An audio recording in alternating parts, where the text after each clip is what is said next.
बादशाह अकबर के शयन कक्ष में सफाई करते हुए एक सेवक के हाथ से गिरकर उनका पसंदीदा फूलदान टूट गया। फूलदान टूटने पर सेवक घबरा गया। उसने चुपचाप फूलदान के टुकड़े समेटे और उन्हें बाहर फेंकाया। अकबर जब शयन कक्ष में आए तो उन्हें अपना मनपसंद फूलदान नदारद दिखा। उन्होंने सेवक को बुलाकर उसके बारे में पूछा तो डर के मारे सेवक ने झूठ कह दिया, जहांपनाह में वह फूलदान साफ करने घर ले गया था। इस वक्त वो वहीं है। अकबर ने सेवक को तुरंत वह फूलदान घर जाकर लाने का आदेश दे दिया।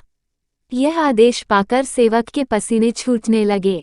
बात छुपाने का कोई औचित्य ना देख उसने अकबर को सब कुछ सच सच बता दिया और हाथ जोड़कर माफी मांगने लगा। अकबर फूलदान टूटने की बात पर तो उतने नाराज नहीं हुए, लेकिन उन्हें सेवक का झूठ बोलना हजम नहीं हुआ और उन्होंने उसे फांसी की सजा सुना दी। सेवक गिड़गिड़ाता रहा, लेकिन अकबर ने उसकी एक न सुनी। अगले दिन अकबर ने दरबार में इस विषय को चर्चा का मुद्दा बनाया और दरबारियों से पूछा, क्या आप में से किसी ने कभी झूठ बोला है? सारे दरबारियों ने एक स्वर में इनकार कर दिया। जब अकबर ने बीरबल से पूछा तो बीरबल बोला, जहांपनाह, हर इंसान कभी ना कभी झूठ बोलता है। मैंने भी बोला है। मुझे लगता है कि जिस झूठ से किसी को नुकसान ना पहुंचे उसे बोलने में कोई बुराई नहीं है। बीरबल की बात सुनकर अकबर गुस्सा हो गए। उन्होंने उसे फांसी की सजा तो नहीं सुनाई, किंतु उसे अपने दरबार से निकाल दिया। बीरबल तुरंत दरबार छोड़कर चला गया। उसे अपनी चिंता नहीं थी, किंतु बिना बात के सेवक का फांसी पर चढ़ जाना उसे गवारा नहीं था। वो उसे बचाने की युक्ति सोचने लगा। कुछ सोच विचार उपरांत उसने घर की जगह सुनार की दुकान की राह पकड़ ली। सुनार को उसने सोने से धान की बाली बनाने कहा। अगली सुबह सुनार ने बीरबल को सोने की बनी धान की बाली बनाकर दे दी, जिसे लेकर बीरबल अकबर के दरबार पहुंचा। दरबार से निकाले जाने के बाद भी वहां आने की बीरबल की हिमाकत देखकर अकबर नाराज हुए, लेकिन बीरबल ने उन्हें अपनी बात सुनने के लिए किसी तरह राजी कर लिया। वह सोने की बनी धान की बाली अकबर को दिखाते हुए बोले, जहांपनाह, एक बहुत ही महत्वपूर्ण बात आपको बतानी थी, इसलिए मुझे यहाँ आना पड़ा। कल शाम घर जाते समय रास्ते में मेरी मुलाकात एक सिद्ध महात्मा से हुई। उन्होंने मुझे ये सोने की धान की बाली देकर कहा कि किसी उपजाऊ भूमि में इसे लगा देना, इससे उस खेत में सोने की फसल होगी। मैंने एक उपजाऊ भूमि खोज ली है। मैं चाहता हूँ कि सभी दरबारी और आप भी इसे लगाने उस खेत में चलें। आखिर देखें तो सही कि महात्मा की कही बात सच है या नहीं।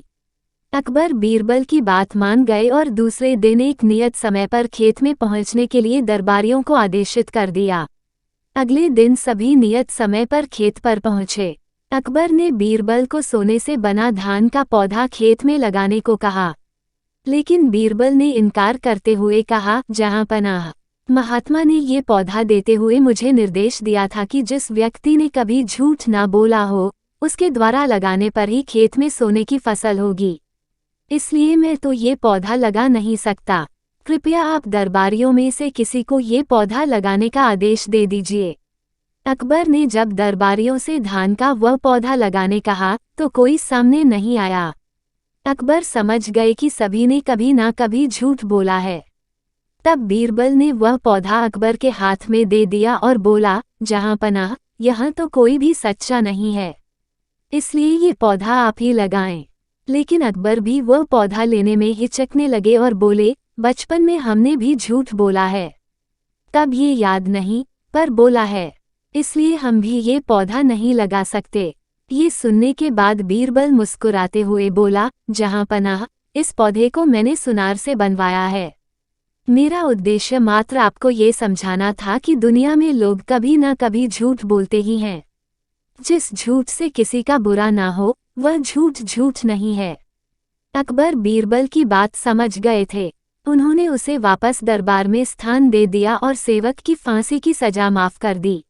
आशा करती हूँगी कि आपको ये कहानी पसंद आई होगी। इस कहानी पर आपकी क्या राय है कमेंट करके जरूर बताइए। कहानी पसंद आई हो तो लाइक और शेयर करना बिल्कुल ना भूलिए। चैनल पर नए हो तो चैनल को सब्सक्राइब जरूर कीजिए। कहानी सुनने के लिए आपका बहुत बहुत धन्यवाद।